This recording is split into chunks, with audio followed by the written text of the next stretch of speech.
everyone, welcome back. So in the last video, we covered what namespaces are, and in this video, we'll be concentrating on domain namespace and all the terms that are related to it. So let's start right away.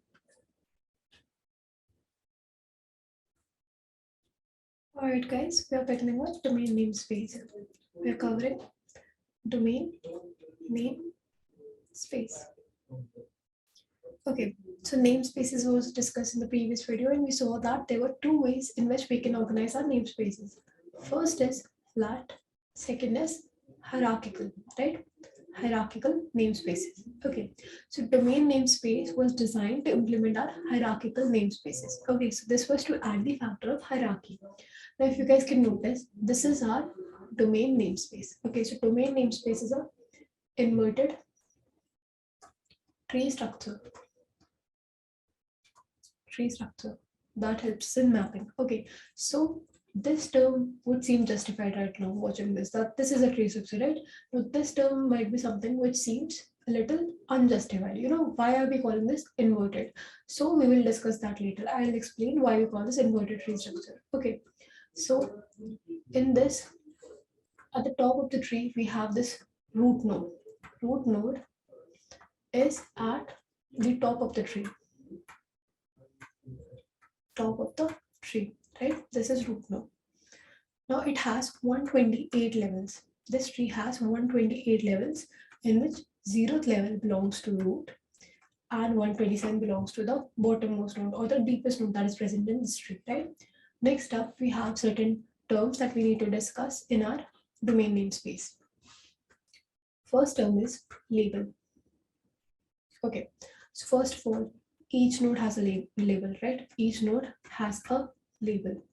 What is a label? Label is a string with at most 63 characters. Okay, so each node is given some designated string, and that string can have at most 63 characters. Okay, so root node in our tree has a null label. That is, it has empty string assigned to it.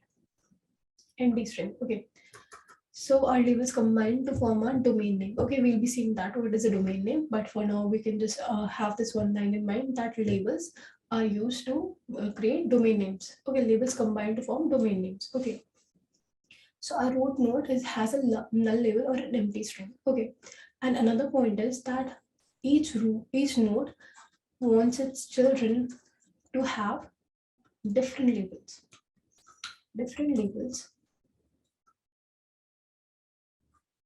So that there can be unique names. Okay, so how is this possible? I'll explain you later, but you just have to keep one point in mind, that no two siblings should have same label. Okay, so siblings means the nodes that have the same parent, right? So this node has this parent, let's say parent's name is 1. This node also has this parent, right? So these are siblings. Now they cannot have exact same label name. Okay, they need to have different label names. All right, so this is a restriction. So we can see this diagram real quick. Okay, so we have root node has some child, right? And that node has some child, and that node has some child, and so on, right? So we have labels for these child, right? Root has a null string. We know that already. We discussed that already. Now this node has a label edu. Next node has a label FHDA. This is ATC and this is challenger. So these strings that are designated, that are assigned to these particular nodes, are known as their labels. Okay, so we saw labels as. Next up we have domain names.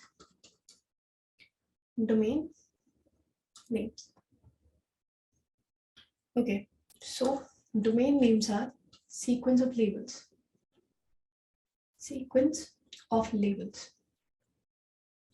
separated by dot.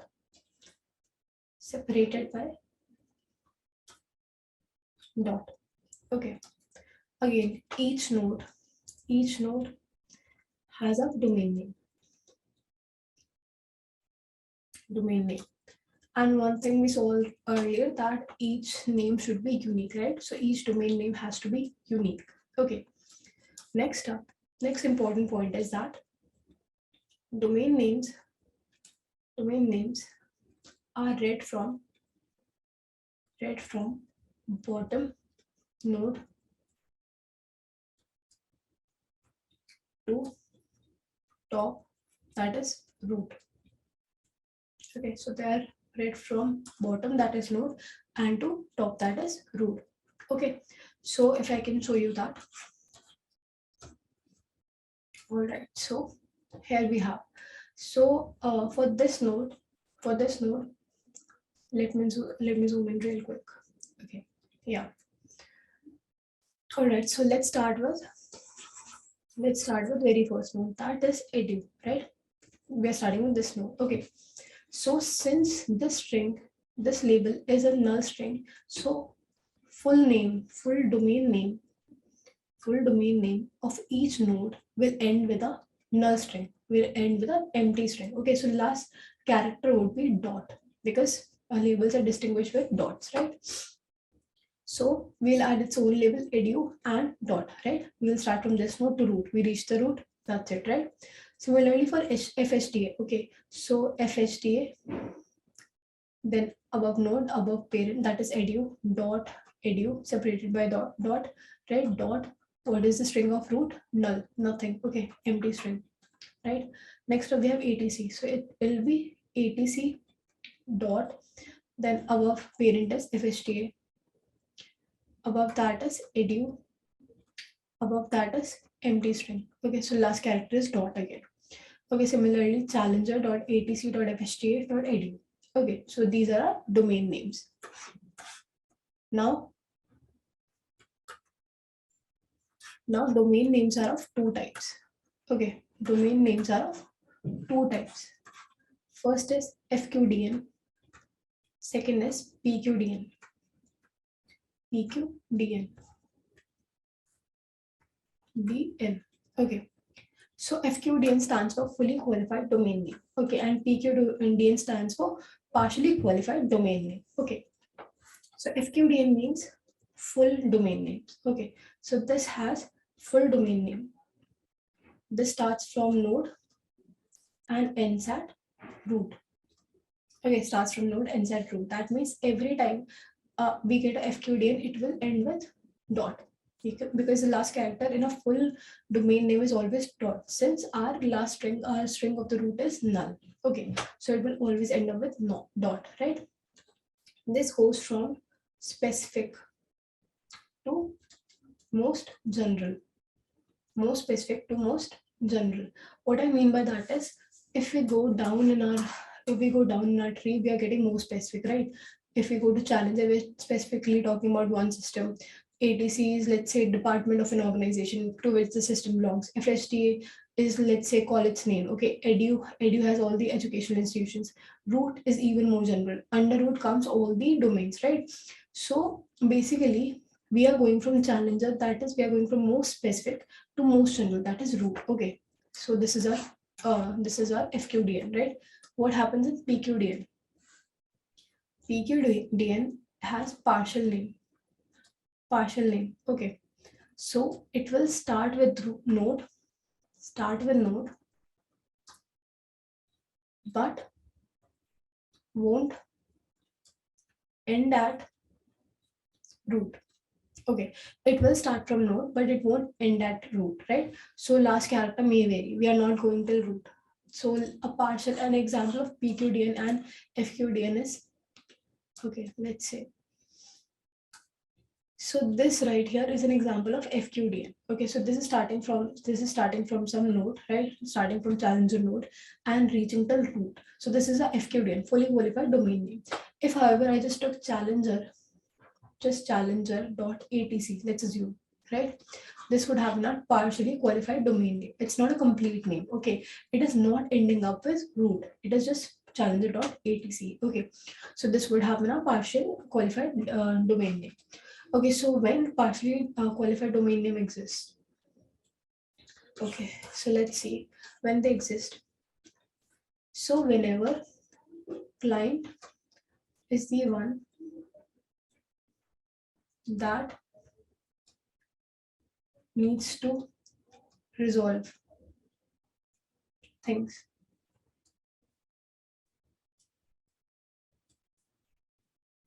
and also the one that name belongs to.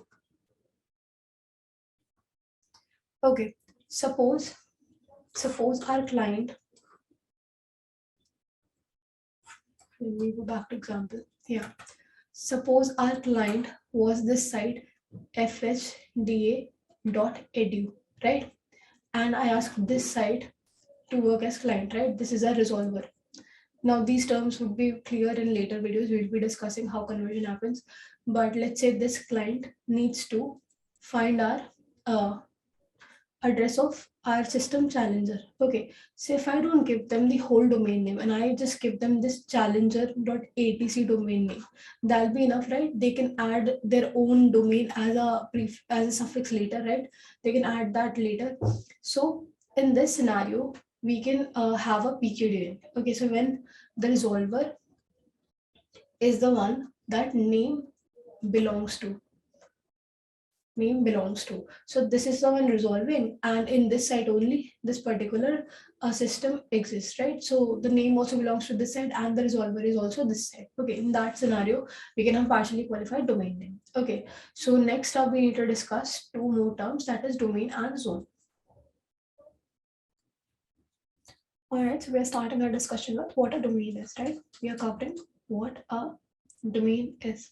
Okay, so subtree of a domain namespace is called a domain. Okay, if we can quickly see this diagram. All right, so we have our root node here, which has first level node as children, right? So com will have, like, com is a child of root, right? Now com will have its own children, so there's a child of com. Then these children, this child would have its own children, right? So this happens, and so on. The tree goes on, right? So like I said, the entire subtree is a domain, right? So com subtree including the node itself is a domain. Okay, this right here is a domain, right? And name of this domain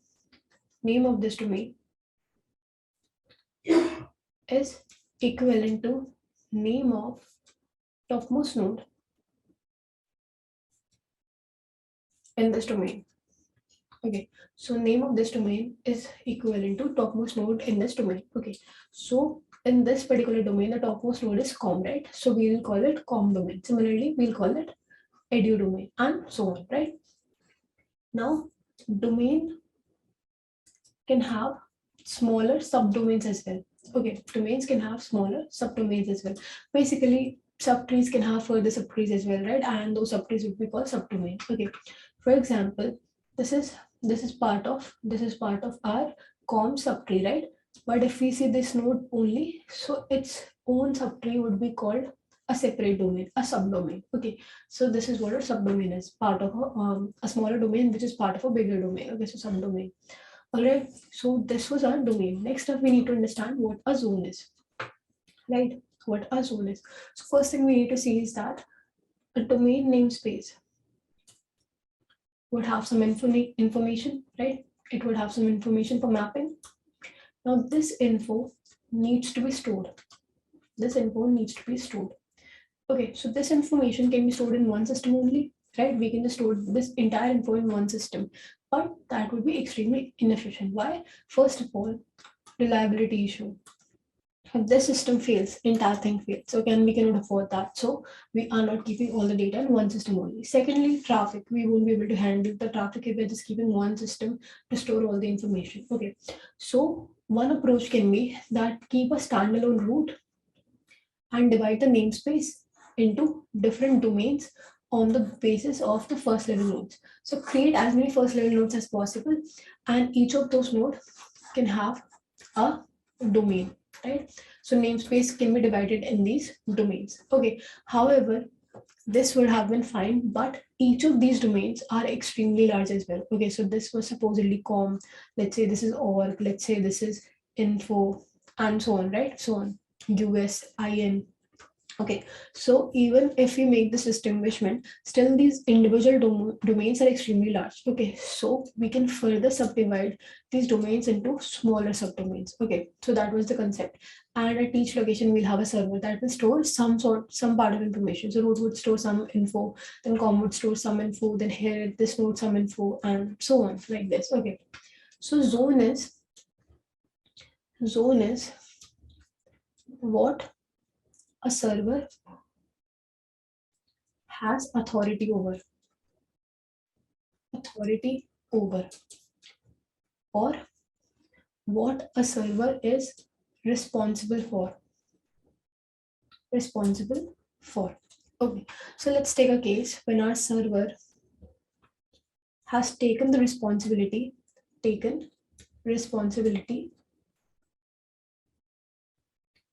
of entire domain. Okay, of entire domain. So complete domain's responsibility is taken by our server. By this we mean that domain has not been subdivided into smaller subdomains. Okay, so this division does not like it hasn't happened. Okay, the server has taken the responsibility of our entire domain. No subdivisions of domain was done. Okay, so in this case, our domain and zone would be exactly same. Why? Because zone is everything that we have control over or that we have authority over, right? So if we are taking responsibility of our entire domain, that means every node that is present in domain, its responsibility would be that of our servers. That means server has the zone of server would contain every node that is present in our domain. So domain and zone of such servers would be same. Okay, domains and node zones of such server would be exactly same. Okay, so in this scenario, what happens is server keep a thing called zone file. Now this zone file contains info about all nodes in domain. Okay, so all nodes that come under that domain, their information would be stored in a zone file. Since zone and domain is same thing in this scenario, right? Other scenario would be server. What server did was took this domain and subdivided into smaller subdomains. Okay, so subdivided domains because it was too large, and delegated responsibilities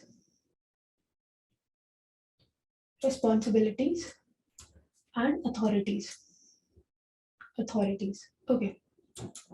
Okay, so in this scenario, our domain and zone would be different. Okay, so let's take one example.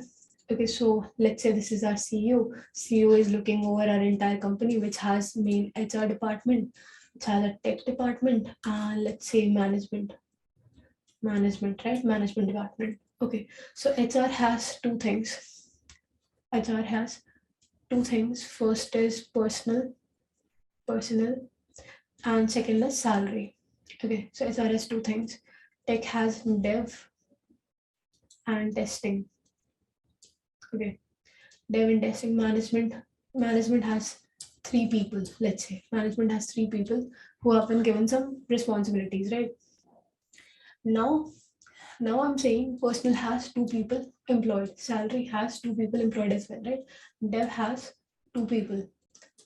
Testing also has three people. Okay, so somewhat like this. This is a tree of an organization. Okay. Now we are saying that this person who handles HR is person A. Okay. And person A has information. Let's give them names. So CEO is X. Person A handles HR, B handles tech, C handles management. Okay.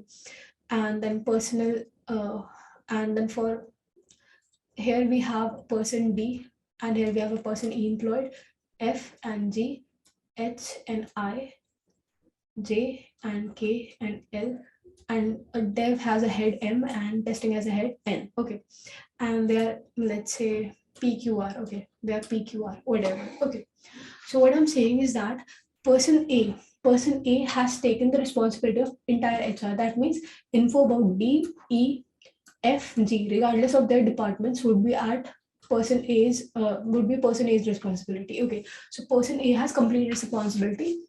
It will have he or she will have the information about all these people, right? However, person B the one who's responsible for tech, this person has delegated his responsibilities to person M, who's dev's head, and person N, who's testing's head. Okay, so the responsibility of tech has been divided into, has been delegated to two people, M and M, M for dev and N for testing. So if I ask B that can you give me information about H and I, H, I, J, K, L, B does not have the information for them. However, B can ask M, and M can give info of H and I, and N can give info of J, K, and L. Okay, so if I can show you their zones right now, so A zone would be this entire thing. Why?